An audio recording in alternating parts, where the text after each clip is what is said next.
Havia uma máquina de escrever escondida no fundo de um armário. Um objeto velho, empoeirado, aparentemente inofensivo. Mas foi exatamente essa máquina silenciosa que destruiu uma mulher que acreditava ser intocável. Foi ela que revelou o mais sombrio dos segredos. Foi ela que selou o destino de Laurinha Figueroa, para sempre. Porque existem verdades que ficam enterradas por anos. Verdades que dormem sob camadas de mentira, de manipulação, de sorrisos falsos e lágrimas calculadas. Mas a verdade tem uma natureza cruel e implacável. Ela sempre encontra uma saída. E quando finalmente emerge à superfície, ela não vem suave. Ela vem como uma avalanche. Devastadora. Irreversible. Absoluta. E foi exatamente isso que aconteceu com a mulher que achava que podia controlar tudo e todos ao seu redor. A mulher que matou um homem por amor não correspondido. A mulher que empurrou sua própria amiga escada abaixo para silenciá-la. A mulher que viveu uma mentira tão elaborada que chegou a acreditar nela mesma. Hoje, vamos mergulhar fundo. Muito fundo. Nessa teia de obsessão, crime e colapso que foi a queda de Laurinha Figueroa. Vamos começar pelo fim. Porque o fim desta mulher não começou quando os policiais colocaram as algemas em seus pulsos. Não. O fim de Laurinha começou muito antes, no exato momento em que ela decidiu que o amor justificava qualquer crime. Para entender o nível de perversidade psicológica que habitava essa mulher, é preciso recuar no tempo. É preciso olhar para aquela figura aparentemente elegante, aquela grande dama de postura ereta e sorriso ensaiado, e enxergar o que existia por baixo da superfície. Uma obsessão doentia, corrosiva, capaz de consumir tudo e todos ao seu redor. Laurinha não amava Edu. Não da forma que o amor deveria existir. O que ela sentia por ele era possessão. Era a necessidade violenta de posse.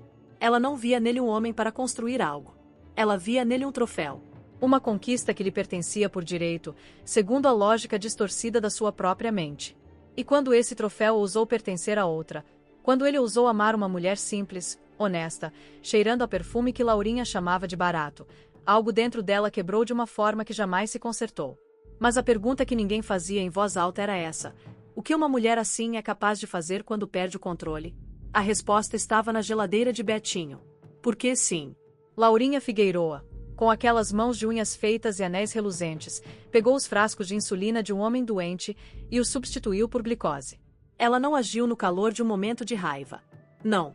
Ela planejou. Ela calculou. Ela esperou. Com a paciência fria de quem acredita que o fim justifica os meios, ela assistiu aquele homem piorar. Ela esteve presente enquanto ele declinava. E sorriu. O laboratório confirmou a troca. Betinho não morreu de doença. Betinho foi assassinado pela mulher que deveria cuidar dele. E o motivo? O motivo gela o sangue. Ela precisava que o caminho estivesse livre. Livre para que Edu, em luto e vulnerável, finalmente a enxergasse como a mulher ao seu lado. Como a única opção possível. A crueldade dessa lógica é tão absoluta que chega a ser difícil de processar. Ela tirou um pai do filho. Ela apagou uma vida. E tudo isso, por um amor que nunca existiu do outro lado. E Edu sabia disso. No fundo mais profundo do seu ser, ele sempre soube que não havia nada ali. Nenhum sentimento. Nenhuma centelha. E quando Laurinha invadiu seu quarto naquela noite, quando ela abriu os braços com aquele sorriso de predadora e chamou por ele, algo em Edu finalmente se rompeu também. Mas de uma forma completamente diferente. Ele não explodiu em violência. Não. Ele explodiu em verdade. Cada palavra que saiu da boca de Edu naquele quarto foi como uma faca precisa, cirúrgica. Sem raiva excessiva. Sem dramalhão desnecessário. Com a clareza fria de quem finalmente decidiu que chegou ao limite absoluto do tolerável. Não tenho o menor interesse em você. Simples. Devastator. Real. E quando Laurinha tentou distorcer a realidade, quando ela insistiu que havia algo entre eles, que ele a havia amado, que ele havia sido dela, Edu fez algo ainda mais poderoso. Ele não negou apenas. Ele substituiu. Ele colocou no lugar de Laurinha o nome daquela que realmente habitava seu coração. Maria do Carmo. O nome saiu da sua boca como uma declaração de guerra. Como um grito de amor e de libertação ao mesmo tempo. Eu amo a Maria do Carmo. Como eu a amo. Desesperadamente. E ele repetia. Continuava repetindo. Como se cada repetição fosse uma parede sendo erguida entre ele e aquela obsessão sufocante. Como se cada eu a amo fosse um tijolo na muralha que finalmente o separava de Laurinha para sempre. E Laurina? Laurinha colocou as mãos nos ouvidos como uma criança que recusa escutar o que não quer ouvir.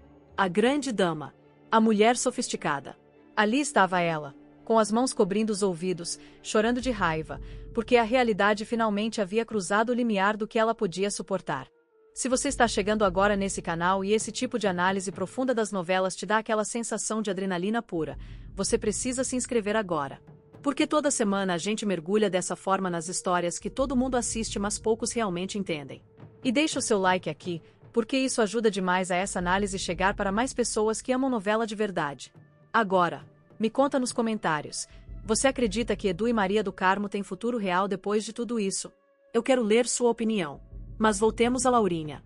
Porque após ser destroçada emocionalmente por Edu, ela fez o que toda pessoa psicologicamente fraturada faz. Ela foi buscar um novo campo de batalha. Ela foi ao quarto de Isabelle. Precisava de um casaco. Precisava sair, aparecer, provar para o mundo que Laurinha Figueroa continuava de pé apesar das dívidas, apesar da rejeição, apesar de tudo. Porque para uma mulher como ela, a aparência era a última fortaleza. Enquanto o mundo a visse bela e imponente, ela ainda existia. Ainda tinha poder. Mas o universo tem um senso de ironia cruel e perfeito. Ali, no fundo do armário de Isabelle, escondida com a discrição de um segredo guardado por anos, estava uma máquina de escrever. E Laurinha, com aquela inteligência afiada que ela usava para o mal, imediatamente ligou os pontos. Com a precisão de uma detetive que passou anos sendo a vítima, ela pegou uma folha de papel, a encaixou na máquina. E digitou. O tipo de letra era idêntico. Absolutamente idêntico. Era a Isabelle, a amiga de anos. A confidant. A pessoa que Laurinha acreditava estar ao seu lado incondicionalmente. Era ela quem enviava as cartas anônimas. Era ela quem sabia sobre os frascos de insulina. Era ela quem vigiava, documentava, acumulava provas e esperava. Com aquela paciência particular de quem guarda uma bomba e escolhe o momento exato de detoná-la. Acha que eu não percebi o que você fez com Betinho? Essas palavras de Isabelle carregavam anos de silêncio transformado em condenação. Ela viu tudo. Ela sabia tudo. E ela havia escolhido o jogo mais sádico possível, não denunciar imediatamente, mas fazer Laurinha se contorcer de medo por um longo período. Eu só não tinha falado ainda porque eu estava gostando de ver seu desespero. Isabelle, a aparentemente fraca, havia se tornado o maior pesadelo de Laurinha. E Laurinha fez o que sempre fazia quando se sentia encurralada. Ela agiu sem pensar, com aquela impulsividade de predadora que age por instinto puro de sobrevivência. Isabelle saiu correndo pelo corredor. E Laurinha foi atrás. E na escada. A queda de Isabelle foi o erro que destruiu tudo. Porque agora havia um corpo. E um corpo sempre fala mais alto do que qualquer mentira. No velório, Laurinha tentou mais uma vez o teatro. As lágrimas, os gestos dramáticos, a culpa performática. Devia estar lá para segurá-la. A culpa é minha. Mas ali estava o erro fatal da vilã. Ela tentou usar aquele momento de dor coletiva para jogar mais uma sombra sobre Maria do Carmo. Ela sugeriu que a sucateira havia empurrado Isabelle.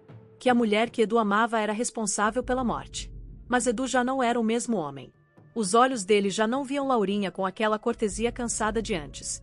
Agora ele a enxergava com clareza total.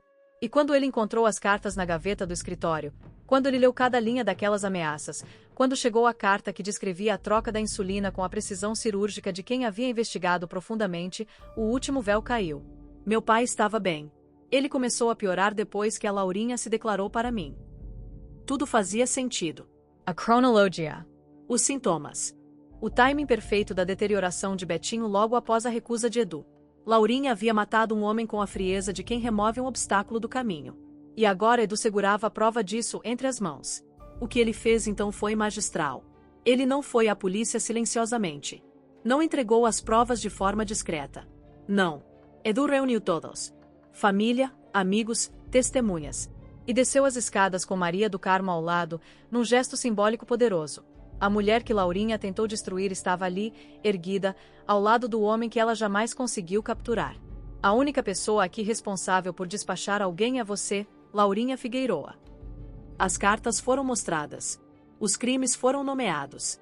E Laurinha, pela primeira vez em toda a sua trajetória, não tinha mais máscaras disponíveis. Não havia mais roteiro. Não havia mais teatro possível.